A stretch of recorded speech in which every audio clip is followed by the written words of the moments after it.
Hey guys, so I am here to update you on my third trimester. So this is around 28 weeks. I had my first real doula appointment and she came to our old house and we did guided imagery visualization and distraction and breathing coping mechanisms for pain. So that was really cool. It was like the ice cube things, if you guys have ever done like any sort of like pain coping training. I don't know what I'm saying. Anyway, I was holding onto ice cubes and after like 10 seconds, it hurts to hold on to them and your hands are numb and you're like, this is really painful. So we did that first, and then the next time it would be that plus some breathing. So just like focusing on your breath and slowing it down. And it distracted you enough that it wasn't as painful, like you could last a bit longer. And then the third one was with like guided imagery visualization.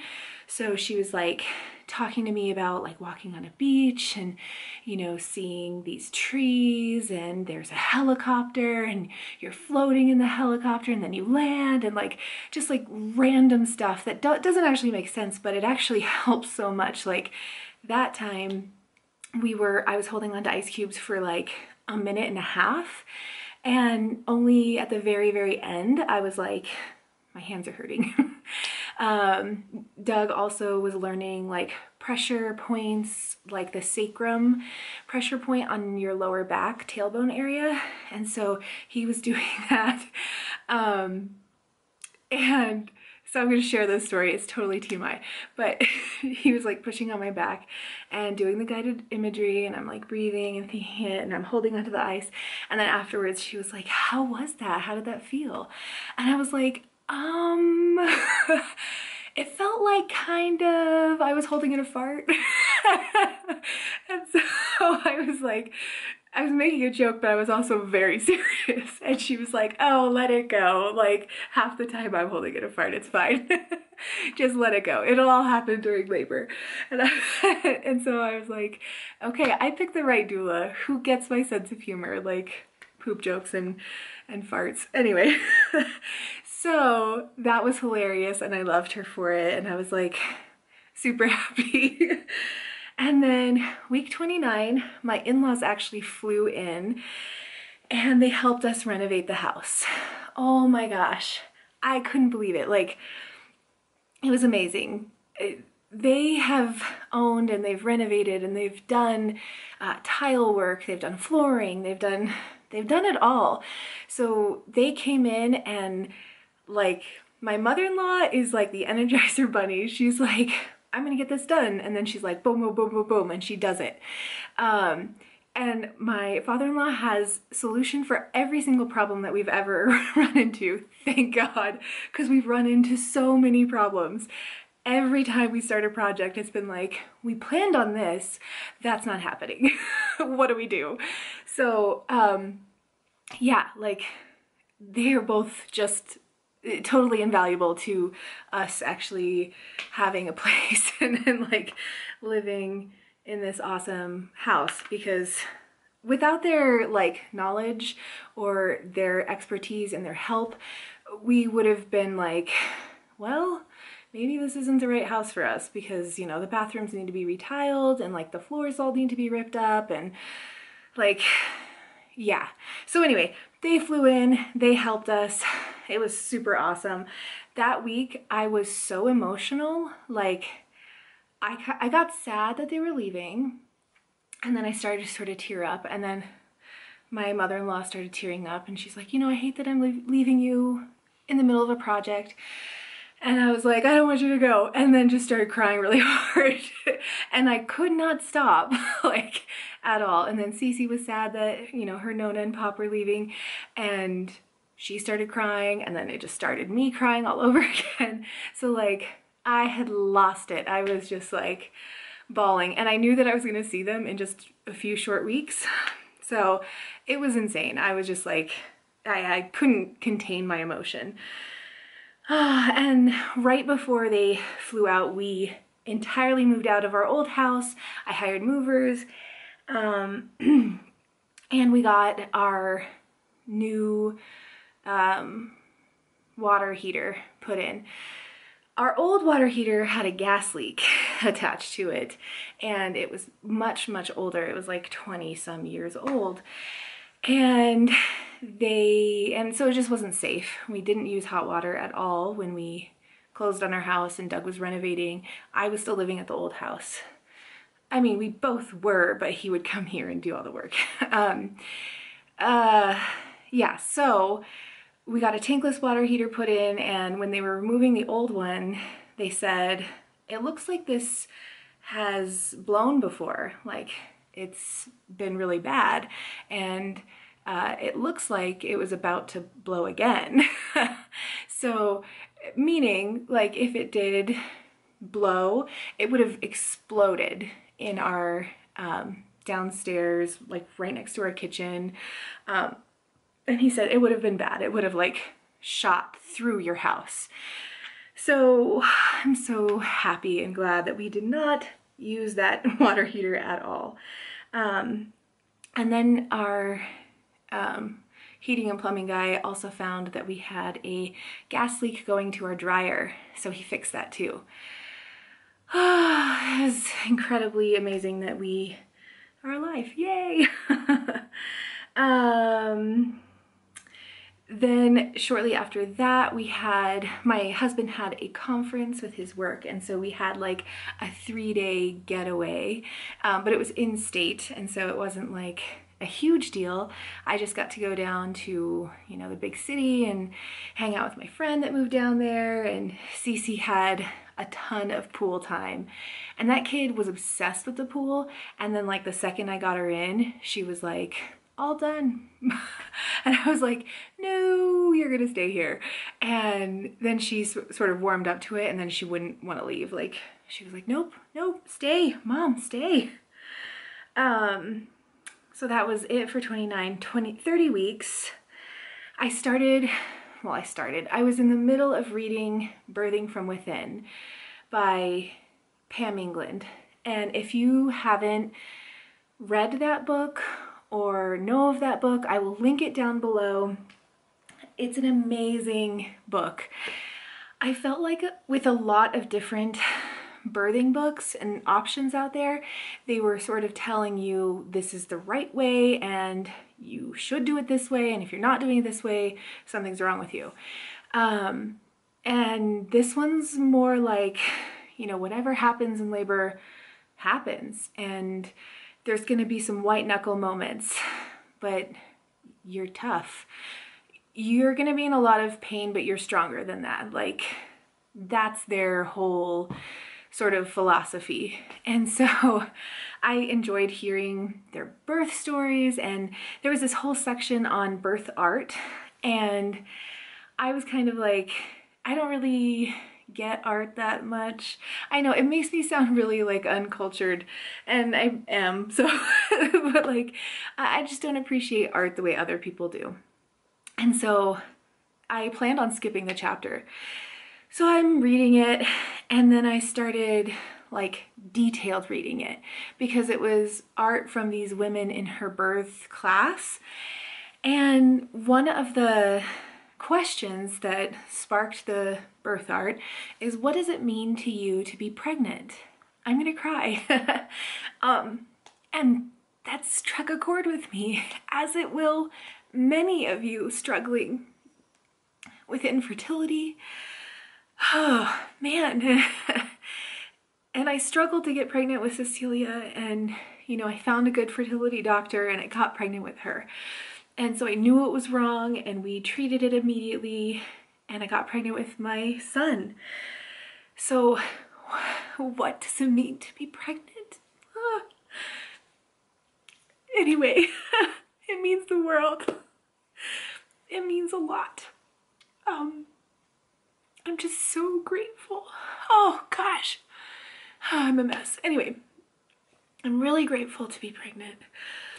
And just that one question was totally worth reading all about the birth art. Yeah, and it really like made me want to create something. You know, I'm journaling. I was journaling up until about 22 weeks, but I'm making that sort of like scrapbook and journals for my whole pregnancy, and that really helps me. It helps me look back on, you know, what has happened, and it makes me appreciate everything that's happening now. So anyway, that's my form of birth art. Oh, so I read that chapter and I just lost it, and I was just crying so hard. I had a headache all night. It was terrible. But Birthing from Within, highly recommend it. 31 weeks, Cecilia was invited to a gymnastics party. It was like in a gymnasium that was full of gymnastics, like padded equipment, and like a single person trampoline.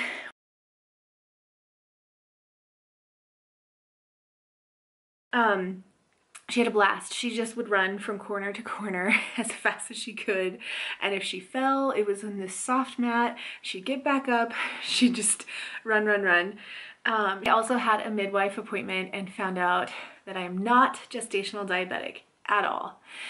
So that makes me super happy. With Cecilia's pregnancy, I was like 1 point high on my 1 hour, and then I had to do the 3-hour test, and that was like 5 points high. And so they were like, you're not really gestational diabetic, but we're gonna sort of treat you like it. And so that was sort of terrible. But with this one, it was a 2-hour test, so there were 3 pokes total, and just a definitive yes or no answer right away. None of the like having to wait. The drink was a lot harder to get down this time than it was previously. So that was strange, but I don't know. I didn't have a problem at all with the first time around. At 32 weeks pregnant, we went to Oregon to visit all of our family. My midwife suggested that I buy some compression socks because I'm at a higher risk of getting blood clots. We all are if we're pregnant on the airplane. So I bought compression socks, and they are meant to be tight, and I purposefully do not wear shoes that I need socks with because it's really hard for me to reach my feet. So my poor husband had to put on, like, he had to get on the ground and like shove these socks on my feet and get over my heel. And I mean, that guy deserves a medal. It was amazing. I mean, he was straining obviously, but that was nice.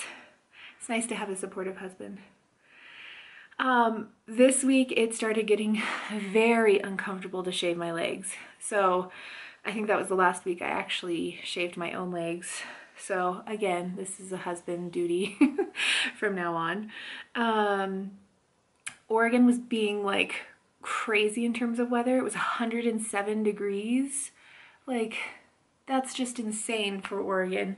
And so we spent a ton of time at the beach. We were there 3 or 4 days out of the like week that I spent with my dad.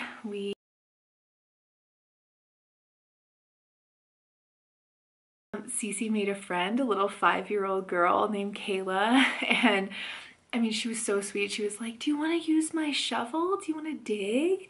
And they were making little like sand mud pies, and I mean, and then Kayla brought her a little seashell, and she's like, you have to take this home. You have to keep it forever. And so also my contractions, my Braxton Hicks contractions have been sort of slowing me down. Like every time I get up, there's like an immediate tightness in my belly. And if I do get that Braxton Hicks tightness as I'm like walking, I have to like really slow down until it passes, and then I can keep up. I say that, but I really can't keep up at all. I'm like waddling everywhere. So that brings us to week 33. I met up with some friends, And then when I came back, I had an OB appointment to talk about TOLAC, which is Trial of Labor After Cesarean. That's what it stands for. So yes, we talked about all of the risks, and like the risk of uterine rupture is like 0.01 or 0.0 something small.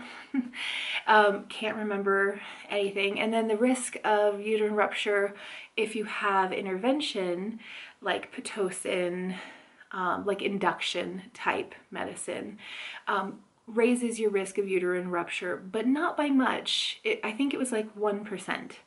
So I was really shocked because I've been like, holy crap, I don't want like any interventions. I don't want to like up my chances of a C-section. I still feel that way, but I had the fear of like uterine rupture in the back of my mind. And now hearing that if I do need it, the chance of uterine rupture is still really low, makes me feel pretty good. So that makes me feel good. He said I was a good candidate for VBAC because I'm doing a TOLAC, Trial of Labor After Cesarean. I will have a midwife pretty much on staff for me for my entire labor while I'm at the hospital. And so at my next appointment, I talked to a midwife again, and she said, I would highly suggest that you only have the midwife do your cervical checks. And that's for a couple of reasons. Introducing bacteria. I am group B strep, positive again. I was with Cecilia, and when I was having this appointment with the OB, he said that he found protein in my urine. And so I was like, what does that mean? I know it's something bad. What does it mean? And he's like, well, if that plus a high blood pressure is, being seen, then it's usually a sign of preeclampsia, which means, we need to induce you and all this stuff. But your blood pressure is low, normal, totally fine, and hasn't skyrocketed, hasn't jumped at all. So we're thinking probably a UTI or a bladder infection. And it turns out, yes. So I had a bladder infection that was a group B strep bladder infection. And I had no symptoms, like other than frequently peeing at night. That would be like my only kind of symptom. Yeah. So it was very minor. He said that normally you see like million parts per whatever, or like 100,000 parts per whatever of the infection, but mine was like 10,000. So it was really a minor infection. But that does mean that I will need antibiotics when I go in to deliver.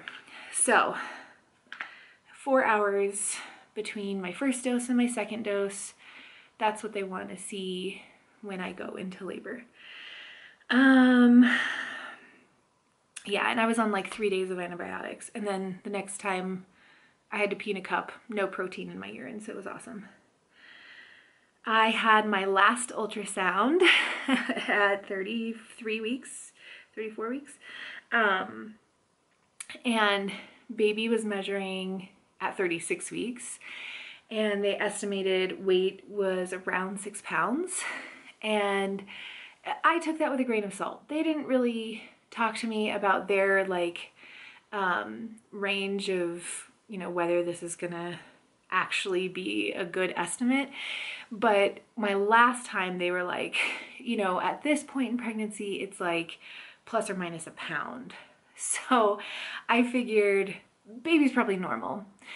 Cecilia was 7 pounds, 11 ounces, even though they were like, you're gonna have an 8 to 9 pound baby. And I talked to my midwife about it, and she said, how big was Cecilia?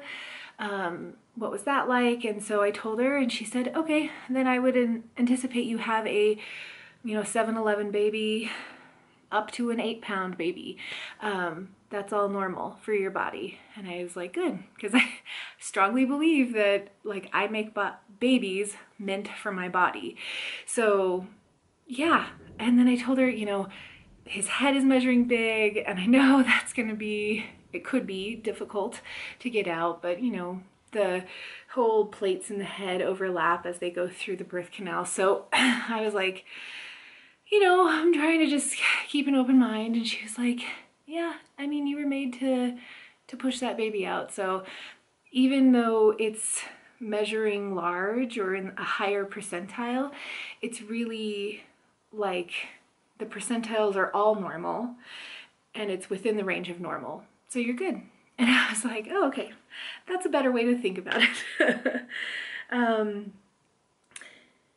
When I did find out that baby was head down, I cried. I was so relieved. I was like, oh, like that's exactly what I wanted to hear. I did not want to have to go through an ECV. I just didn't want to do all of that again. So baby's head down. There's less and less room in there for him to actually flip around. So I'm so happy. So freaking happy. So 34 weeks pregnant.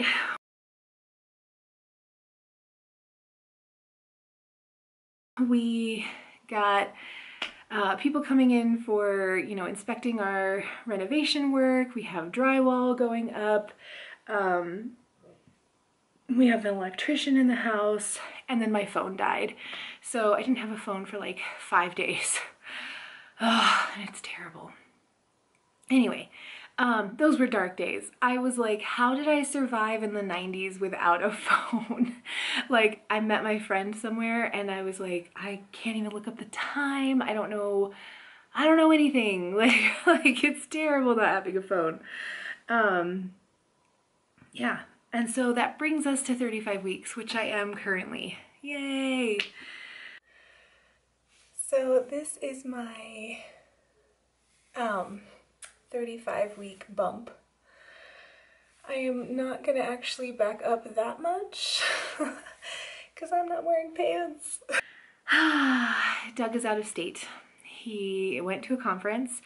He had invited us along to this conference, but I said no. I said it's way too late in my pregnancy to take another car trip. I'm uncomfortable.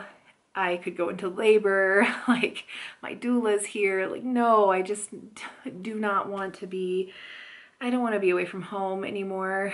I need to like nest. Oh, and I've been nesting a lot. So we dropped him off at the airport. Cece was totally fine. She, you know, kissed him goodbye, fell asleep in the car, and then when she woke up, she was like, Dada. And I was like, Daddy's in an airplane. Totally fine, totally good. Until we got to bedtime. And she has a real problem because Doug usually puts her down for bed. And so she was like, Dada, night-night, Daddy, night-night, Daddy, and just started crying so hard. And I was like, I can't help you. I felt terrible. I was just like, I'm sorry, Daddy's away, he's working. And so we started going through the days of the week, and I'm like, he'll be home on Friday. And she was like, she would like try to say the names of the week and then go, Friday. And I was like, close enough. Yeah. So Daddy will be home on Friday. And so every day that we get closer, she's just been like counting the days and like today, Thursday, Friday, and like gets all excited about Friday because that's when she will see him. He's actually coming home late on Thursday night, but she will be in bed. So yeah. So she started crying hysterically, and then I started crying because I'm pregnant. And I was like, oh, I made a mistake. I should have gone with Doug. And so I was just crying along with her, which was not a good, I wouldn't say that was like my finest parenting moment. It was more like crazy pregnancy hormones and I'm feeling bad for my daughter. But you know, once we went through the days of the week, you know, I got my crap together and Cece's okay now. So she woke up the next day and she was like going through the days of the week and like, Raishi. And so she's getting better. She talks about how daddy went on an airplane. She's like, daddy work. So she understands. And we'll see how the next few bedtime rituals go, because she might have another meltdown right before bed. We got AC installed in our house, and we have a 2-story house. And so the first story is like nice and cool almost always. But the upstairs where I am right now, oh my gosh, it gets so hot. So yeah, we got AC and I'm so excited. Still feeling lots of movement, especially at night when I'm laying on my side. He will like squirm and kick the pillow. It feels like he's like shaking the bed. It's really violent. And when I was in Oregon, I felt him kick my ribs for the first time, like just dig in, and I had to lay on the floor on my side and like arch my back out so that he had more room to like adjust. Oh, it was terrible. And I never felt that with Cece because she was breech, and so it was just her arms, and her arms would kind of like, she would like push and it would be uncomfortable, but never dig in my ribs. So that was weird. Still having tons of Braxton Hicks. Some of them are painful. The painful ones are like every once in a while. They're not consistent, so I'm not going into labor. Thank goodness. I also feel like he's pushing down on my pelvis, like taking both of his hands and just pushing on my, like outward on my hips. Oh, it's a strange and uncomfortable feeling. I'm also feeling like when I get up from being seated, tons of pressure and heaviness down below. Just feeling like, oh, baby's gonna just drop out of me. Yeah, and then having to pee all the time. That's pretty normal. I sort of missed the eclipse this week. We're in New Mexico, and so it was not it wasn't totality, like we didn't have a total lunar eclipse, solar eclipse. And so it was just partial, and I was in a mall. I was getting stretchy leggings for the next few weeks because pants are really hurting me now. Which is why I'm not wearing any pants. So glad you can't see down here. I will update you guys next week when I turn 36 weeks. And we are in the final countdown. Like, yes, 4 weeks away. Oh my gosh. This has gone by so fast. Probably because we have a million of things to do and events to go to and all that stuff. But anyway, it's been good. I've been very happy and fairly comfortable up until like 2 weeks ago. So things have been good. Thank you so much for reaching out to me on YouTube, on Instagram, all of my followers. I've missed you guys. I love you guys. And just know I am reading your comments. So I will talk to you next week. I hope you guys have a wonderful week, and keeping you in my thoughts and prayers if you are TTCing. All right, bye.